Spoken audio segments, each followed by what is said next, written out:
VK news, राष्ट्र के नाम। भाई और बहनों, हम इस 21वीं सदी में देश की नारी शक्ति को राष्ट्र शक्ति बनाने का ईमानदार प्रयास कर रहे हैं। हाल ही में आई एक रिपोर्ट के मुताबिक बैंकों में जमा धनराशि में महिलाओं की हिस्सेदारी तेजी से बढ़ रही है।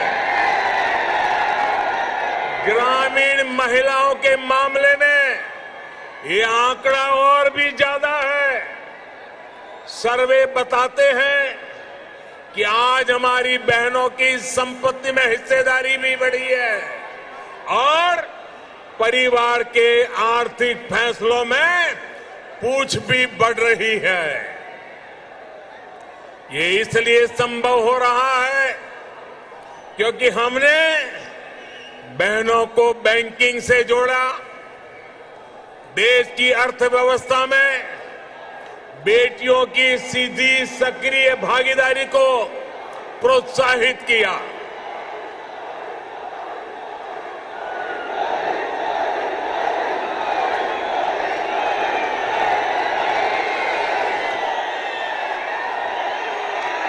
आपके प्यार के लिए मैं आपका अभिनंदन करता हूं, धन्यवाद करता हूं।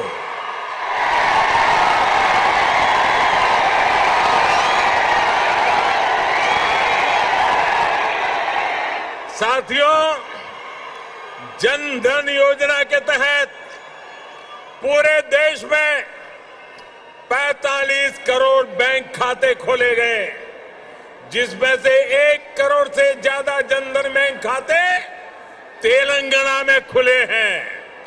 इन जनधन खातों में 55% से अधिक खाते महिलाओं के हैं।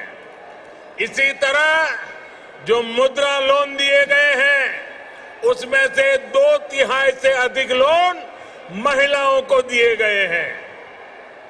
स्टैंड अप इंडिया के तहत दिए गए लोन में से 80% से अधिक महिलाओं को दिया गया है। यहां तक कि रेहड़ी, ठेले, पटरी वाले देश के लाखों साथियों को भी केंद्र सरकार ने बैंकों से जोड़ा है। पीएम स्वनिधि योजना के तहत तेलंगाना में के भी हजारों साथियों को मदद मिली है। साथियों, हैदराबाद देश की आत्मनिर्भरता का, देश के आत्मविश्वास का प्रमुख सेंटर है।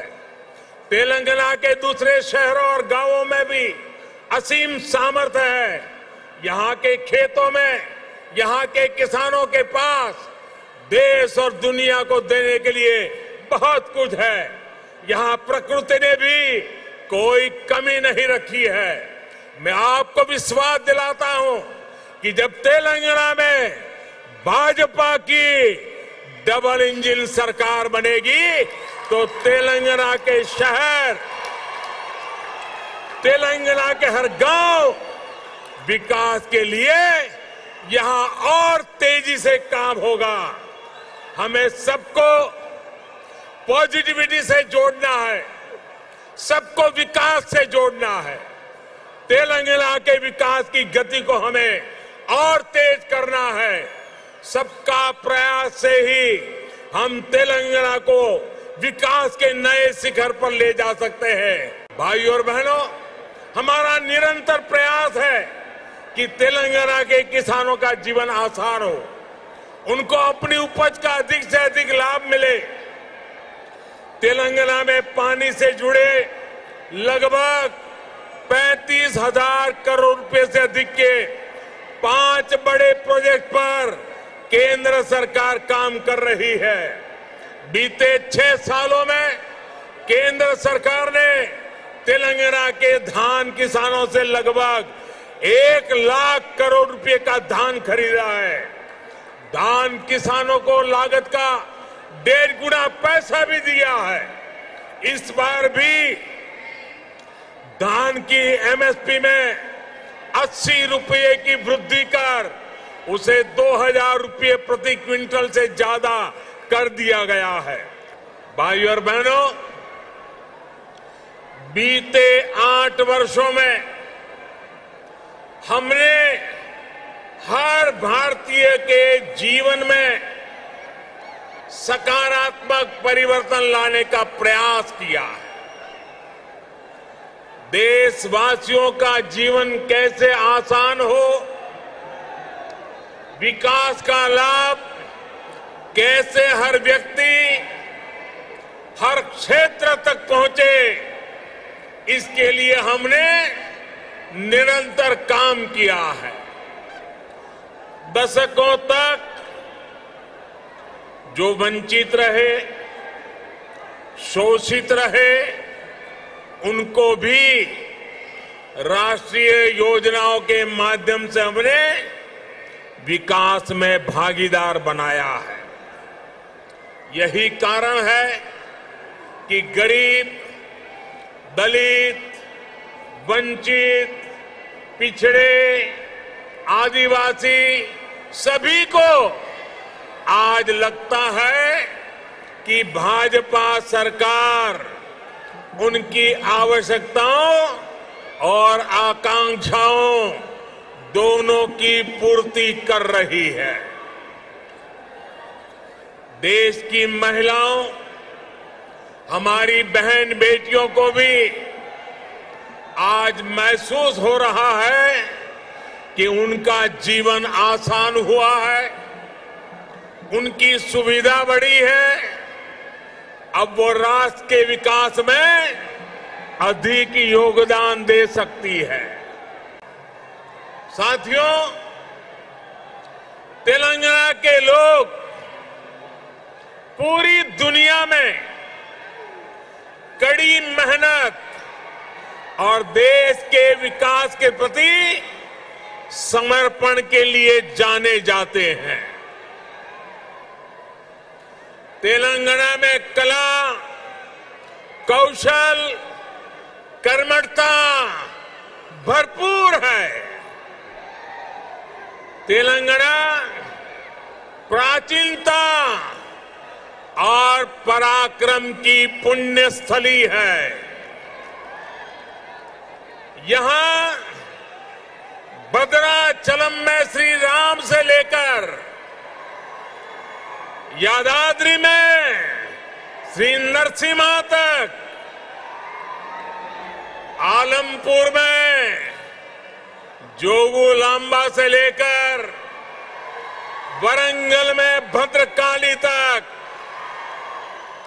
इस पवित्र भूमि से ईश्वरीय आशीर्वाद हमारे भारत पर अविरल बरसते हैं। विश्व प्रसिद्ध रामप्पा मंदिर से लेकर अद्भुत काकतीय तोरणम तक तेलंगाना का आर्ट और आर्किटेक्चर हमें गौरव से भर देता है। प्रताप रुद्र से रानी रुद्रमा देवी और कुमरम भीम तक तेलंगाना की इस वीर भूमि के शौर्य और बलिदान की गाथाएं अतुलनीय है।